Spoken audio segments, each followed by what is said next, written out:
It's your Craven Wings full court press. I'm Eric Kane. That is Rob Lewis, live from Orlando, Florida.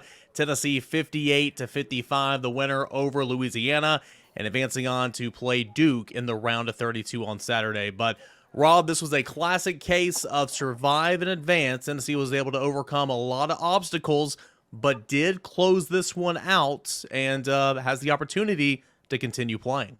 Yeah, that's the biggest thing. I mean, it was not pretty. I mean, how many times have we said that after, what's now 24 wins on the season? But man, Tennessee really hurt itself tonight, and almost fatally.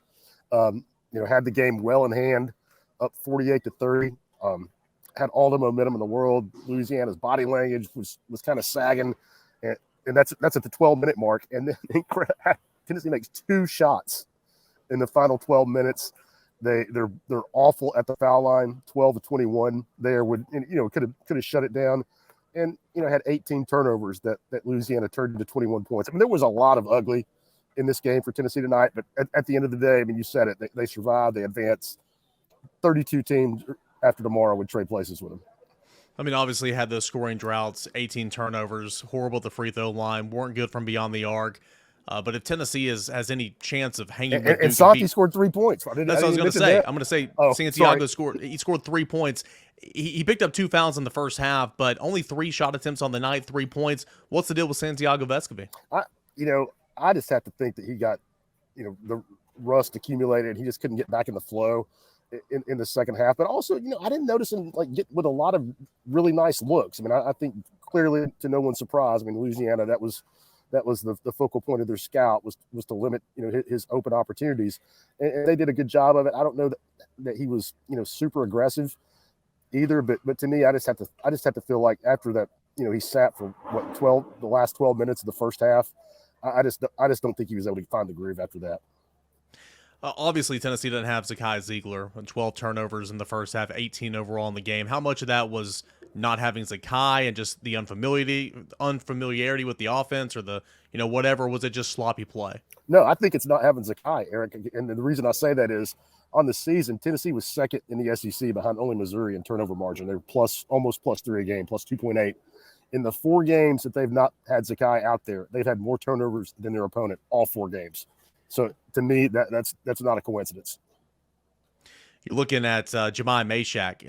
Uros Plavsic had 9 points in the first half, which was huge. But Jemai Mashak, 11 overall. We were talking during the game about how you want the ball in his hands, and how far has that young man come to get this big-time exposure in this kind of tournament game? It's pretty amazing. I mean, it's funny. I just got done with Tennessee's open locker room, and I asked Josiah basically that same question. I was like, man, this is a kid that, back in December, it was almost playing hot potato on offense when he got the basketball. I mean, he was not looking to make anything happen. And then tonight, I thought he looked like the most confident guy wearing the Tennessee uniform in the last 6-8 minutes of the game, as far as not shrinking from the moment. And I'm not saying everybody else did, but I mean, it looked like Jemai was ready for it. What did he go 3 or 4 from the line in the last 5 minutes? Yep. That's someplace he struggled. And you mentioned Uros, and I don't want to hate on Uros, but man, it was the plus minus stats don't always tell the whole story, but this one was pretty simple tonight. I thought Adu did a much better job on Jordan Brown. Tennessee was +15 when Adu was on the floor. They were -15 when Uros was on the floor. And to me, that was a pretty big deal. Yeah, no doubt. That was a huge deal. Tennessee's moving on to play Duke on Saturday. I know you got in the arena, got to watch Duke play the game beforehand. Couple 7-footers, really hot at the right time. What's kind of the early scout? I know you'll have more, but the early scout on the Blue Devils. Well, I mean, you just meant Filipowski, I think, is going to be a load for Tennessee inside. I mean, obviously, I'm just talking about Jonas and thought he did a decent job tonight. It'll be a different, more physical kind of challenge against Filipowski. And, defensively, I mean, Duke is, they're hot, but if you go back and watch them all year long, I mean, they've not been a great offensive basketball team. They've not been a great outside shooting team.